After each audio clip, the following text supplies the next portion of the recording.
आजकल कुछ लड़के खुदकुशी कर लेते है ना, देख नहीं रहे आप? खूब खबरें आती हैं। अभी एक लड़के ने ट्रेन में ऐसे लाइव चलाया और कहा मुझे कोई सूरत नजर नहीं आती, कोई सूरत नजर नहीं आती। क्या हुआ? दुनिया वालों ने दर्द दिया है, अब मैं जीने के लायक नहीं बचा, मेरा दिल टूट गया।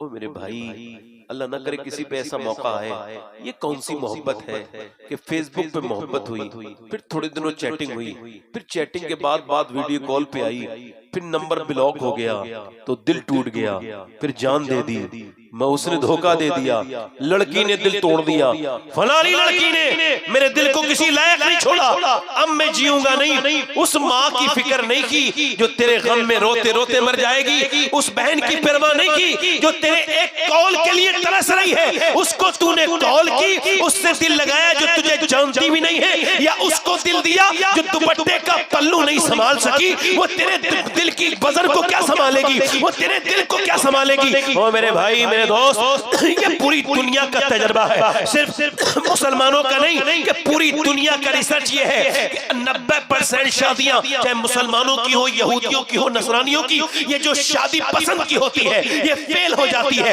अनकंप्लीट होती है, 90% तलाक हो जाती है। तो सुनो, ऐसी मोहब्बत ना करो जो मिल जाए तब भी तुम बर्बाद हो जाओ, तलाक देके और न मिले तो उसके गम में बर्बाद हो जाओ। मोहब्बत करनी है तो उससे करो, मिल जाओ तब भी आबाद रहोगे, न मिलोगे तब भी आबाद रहोगे। मोहब्बत करनी है तो मदीने वाले सरकार से करो कि मिल जाओ तो बिलाल हबशी बना दे, न मिले तो वैसे करनी बना दे।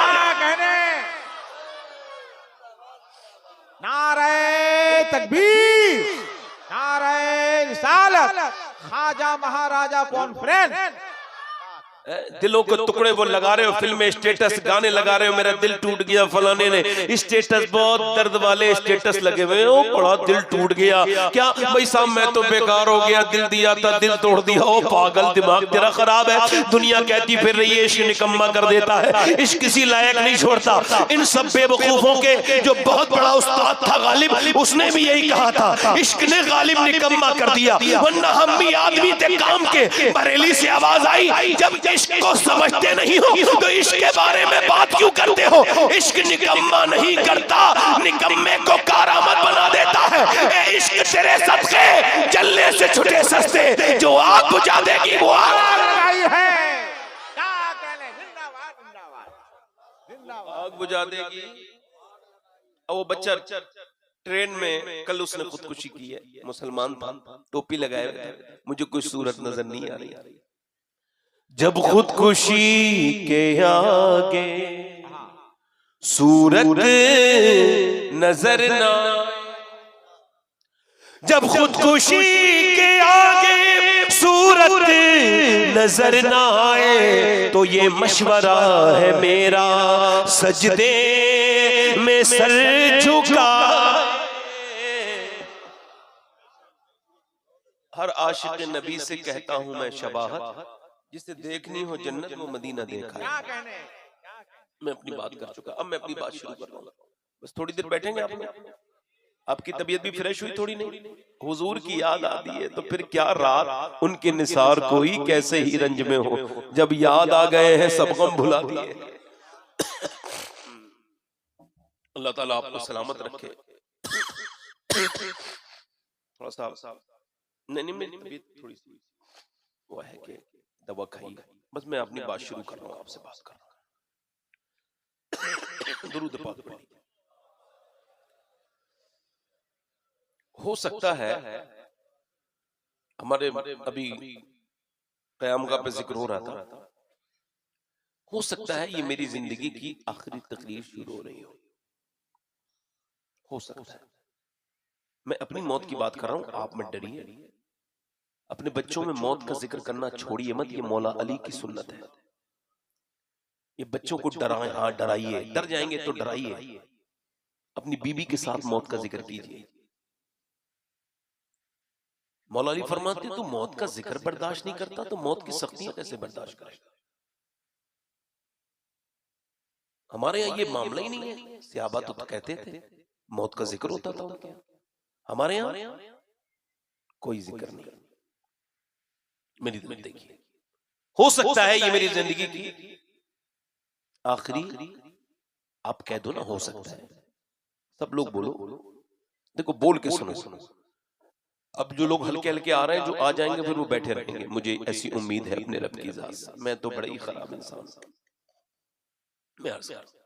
हो सकता है ये मेरी जिंदगी की आखिरी तकरीर। अगर मेरी जिंदगी की ये आखिरी तकरीर हो सकती है, हुजूर फरमाते हैं हर नमाज को आखिरी समझ के पढ़ो। जुनैद बगदादी कहते हैं जब मैं नियत बांधता हूं, एक हमारी नमाज है, जल्दी से कितना टाइम, जुम्मे में गए, जल्दी निकलो, और जल्दी, और पीछे नमाजी पढ़ रहे, अरे छोड़ो निकलो। एकदम इंसान को ऐसा लगता है कि कोई बहुत बड़ी जल्दी है, उसको बिल्कुल दिल नहीं लगता, दिल बर्बाद हो गया, आखिरत की कोई फिक्र नहीं। नमाज में जुम्मे के दिन जाएगा फिर भी निकल आएगा। मगर जुनैद बगदादी कहते हैं कि मैं जब नमाज पढ़ता हूं तो जब मैं नियत बांधता हूं तो तसव्वुर करता हूं काबा मेरे सामने, तो कहते हैं अल्लाह के फजल से काबे के जलवे देखने लगता हूं। फिर फरमाते हैं फिर मैं सोचता हूं कि फिर मैं दूसरी मेरी ये सोच होती है कि मैं इस वक्त जो खड़ा हूं मुसल्ले पे नहीं खड़ा हूं, मैं पुल सिरात पर खड़ा हूं, नीचे जहन्नम है, हो सकता है मैं कट के गिर जाऊं। और फिर जब मैं सजदा करता हूं तो ये सोचता हूं कि ये आखिरी सजदा हो सकता है, और हो सकता है कि इजराइल खड़ा हो और मेरी रूह निकाल ले, तो फिर कांप जाता हूं, मगर फिर भी मुझे खबर नहीं कि नमाज मेरी होती है कि नहीं होती। भाई चाय वाले भाई, आपकी बड़ी मेहरबानी, आपकी बस सुन लीजिए। मैं एक दो बार और डिस्टर्ब होऊंगा तो इंशाल्लाह खत्म कर दूंगा तकरीर, अल्लाह चाहेगा। मैं किसी से कुछ कहता नहीं हूँ, बहुत कम बोलना कर दिया है, कई मौकों पे गुस्से को पिया है। मुझे ऐसा लगता है कि चाय या चाय वाला जहां भी आता है प्रॉब्लम पैदा हो जाती है वहां। और बड़ी मादरत के साथ कि ये महफिलें बड़ी मुश्किल से सजती हैं, ऐसे जलसे मैं इसको गनीमत समझ के तकरीर करता हूँ कि भाई आज के ज़माने में लोग हमें सुनने आ रहे हैं, कुछ दिनों के बाद लोग लोगों को बुलाएंगे फिर भी नहीं आएंगे। लिख लो मेरी बात, आज अगर इन जलसों में यही मजाक के ठट्टे हंसी होते रहे तो आगे आने वाली नस्ल जलसे नहीं कराएगी। और ठट्टे और हंसियों को, जब मजाक और जोकरों को आप पसंद करने लगे, जब मिंबर रसूल से जोकरी को और इन सब चीजों को फरोग होने लगे, तो फिर इंसान डरेगा कहां आकर के। बताइए ए भाई कहां जा रहे हो भैया, बैठ जाओ 2 मिनट। माशाअल्लाह।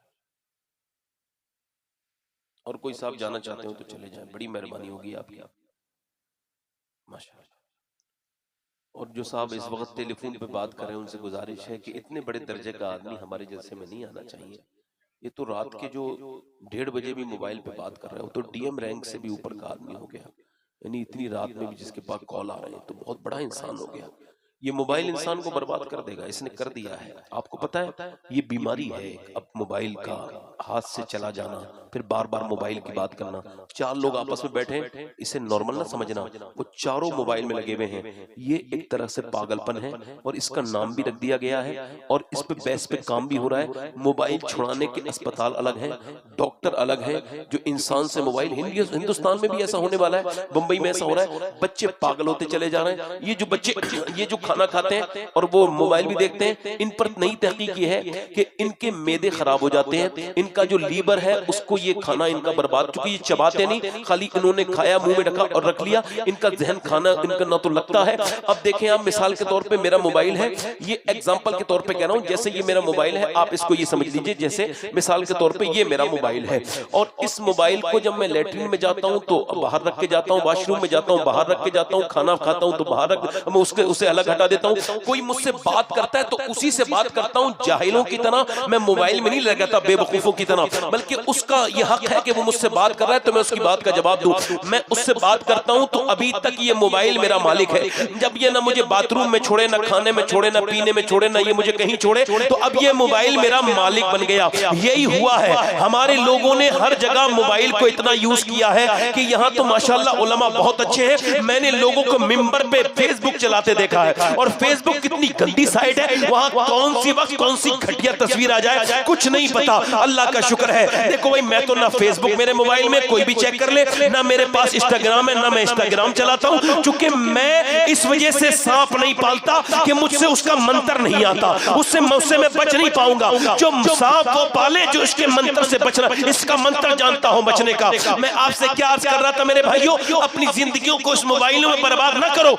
याद रखो, जब जन्नती जन्नत में चले जाएंगे तो उनको भी एक अफसोस होगा, हालांकि जन्नतियों को कोई अफसोस नहीं होगा, मगर मेरे आका फरमाते उनको भी एक अफसोस होगा। क्या कि काश जो वक्त हमने खाली बेकार गवाया, उसमें हमने अपने रब को याद कर लिया होता।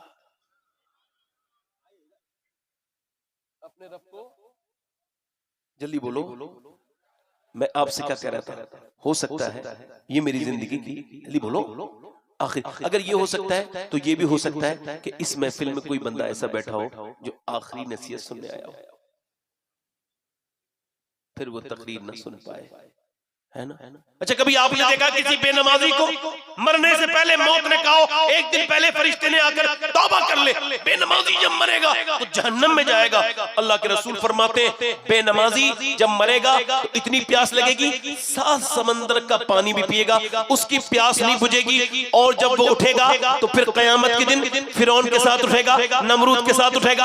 आजकल कुछ ऐसे पीर हैं, उन्होंने बिल्कुल बेखौफ कर दिया अपने मुरीदों को कि भाई तुझे क्या जरूरत है, तू मेरे साथ है, तू मेरे साथ उठेगा। अच्छा, मुरीद भी अजीब अजीब पागल लोग हैं, ऐसे धंधे में फंस गए, ऐसे चालबाजी में आ गए। मियां देखो, ये बताओ कि उर्स करने 400 किलोमीटर चला जाएगा और मस्जिद में नमाज पढ़ने नहीं जाएगा। मैं पूछना चाहता हूं, उलमा तशरीफ रखते हैं, एक नमाज के बराबर कितने एरास हो सकते हैं, कितने उर्स हो सकते हैं? एक नमाज क्या कहने, जल्दी बोलो, एक नमाज के बराबर कितने उर्स हो सकते हैं?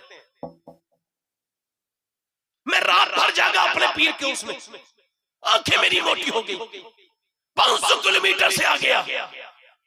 ये कैसी पीरा मुरीदी है कि उर्स की मोहब्बत है, नमाज की मोहब्बत दिल में नहीं। क्या